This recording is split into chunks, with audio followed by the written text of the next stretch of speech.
Our face-off men, two of the top characters, I think, in the league anyways. Mad Max Adler, our co-worker at ESPN in the offseason, taking draws in both the indoor league and outdoors, and he's been banged up all year too. This is just his second game. And the milkman, Farrell, taking the draw for Chrome. First of three here in Denver today, and we're underway. Farrell wins the face-off. Yeah, Farrell statistically third in the league behind Trevor Baptiste and Joe Nardella. Drop off a cliff. These guys are so good at passing. When you think of Schreiber and Dane Smith, they're in a league of their own. Farrell and Adler battling, still loose in the middle of the field.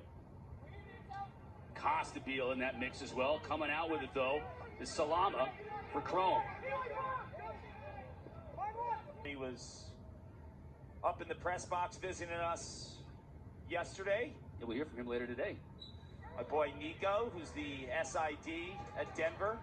Great to see some familiar faces. We'll hear from Blankenship. Trevor Baptiste at halftime, an interview with here in Denver, so to get ahead of the weather that may be coming in this afternoon, and that might affect the goalies on this side, at least in this first game, in terms of looking right into that sun. Yeah, that was just a next level shot. I mean, all the in traffic too, three players around him defensively, he was still able to get that shot off and perfect placement. Yeah, Dane Smith has 2 assists already. He had 6 last week.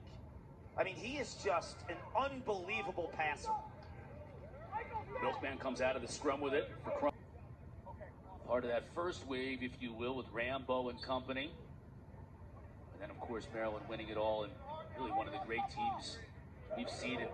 2 for McIntosh's 8th of the year, tied up at 3 apiece. Got a violation, going to go against Farrell. Championship series, so he missed the first 3 weeks with this team. Then he was banged up in week 4, so all 10 of his goals on the season have come in his last 3 games. Now give him another one today. I love his style. He's one of my favorite players to watch because, like, the stick is an extension of his body. He's so smooth. You know, when you think of smooth players, as a passer, which a lot of teams will, he will hurt you as a Dodger and a right-handed goal scorer. Adler's battling. He's going to. He's had a hamstring injury this year. He's had a tricep injury this year. And now another lower body situation for him as he just keeps fighting through it. Loose ball in that face-off and deemed chaos ball in the league, and Brendan Nickturn. Keep an eye on the face-off stripe.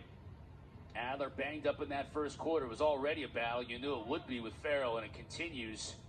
So a lot of now emphasis we put on wing play on that face-off for sure. Maybe even more so than what normally is the case. Ball rolls out of bounds. First indication was Chrome. Now officials changed their call. It'll be chaos ball. Costabile will stay on, and he is Dane to Nickturn. I knew he would pick it up and finish, and he did. 5-4 Chrome. Ray picks up the loose ball. Looks for help.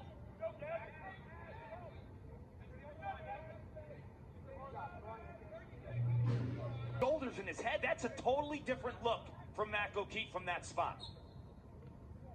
Chaos retake the lead.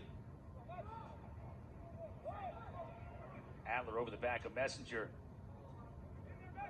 Still fighting for it. Farrell comes out of there with it. Getting hacked.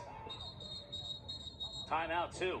Sudan called some great lacrosse. We got it last night, and an all-timer with the Redwoods beating Cannons, and we got one here today, 6-6 in this second quarter. Another big battle at the face-off. Farrell initially had it, but then lost his stick. Teammate Salama comes out of there with it. Chrome possession. Katie George, what'd you hear on the sideline during that break? Yeah, one issue, guys. Messenger, Mike Messenger, they're short stick defensive midfielders for the Chrome. There's depth there, right? But there's also guys who can play offense. Messenger is in his element here in the Rocky Mountains. Reardon takes it away. Like Costabile and Ray for Chaos are going to have to be amazing on face-offs because it's been really more Connor Farrell than Max Adler in that first half, and Adler was banged up in that second quarter, so that might have an impact on him here in the second as well. Chrome up by 1 as we start the second. Adler, nice job of winning it and getting it back to Ray there too. He's running off the field pretty well though. Adler will battle through any type of injury, that's for sure. After players, Jared Newman is a house.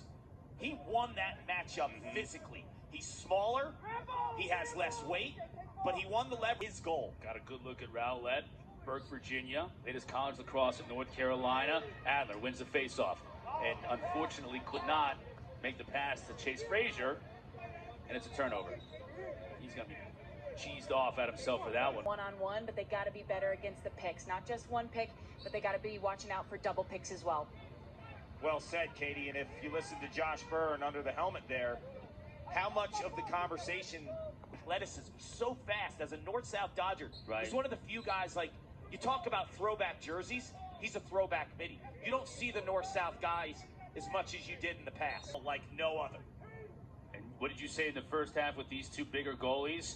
Get them moving. You get Spinoni moving outside of in front of the net, around the crease. He's dabbling with trying to approach the ball. He's not in his typical set position. But because of their box lacrosse background and all the balls flying off the boards, that's where they live. Yeah. We'll get a hold, loose ball hold, goes against Chaos, chrome ball. That get in out of the 8. You think, oh, is that too many? No. Watch the games every week. These are all one-goal games. 7 deserve to get in. How about each kind of cornered up, but the quick release and the speed of the shot by Malloy wins that battle. Farrell having his way at the stripe. He'll shoot, bounces it over the top. Also, as I saw that play develop on that last meeting in college, that could also provide transition scoring for Coach Myers and his defensive coordinator Travis Crane at Ohio State, and he's made that transition in the PLL to also be able to play on the offensive side. He's the ultimate competitor. When you talk to his coaches, their eyes light up, right?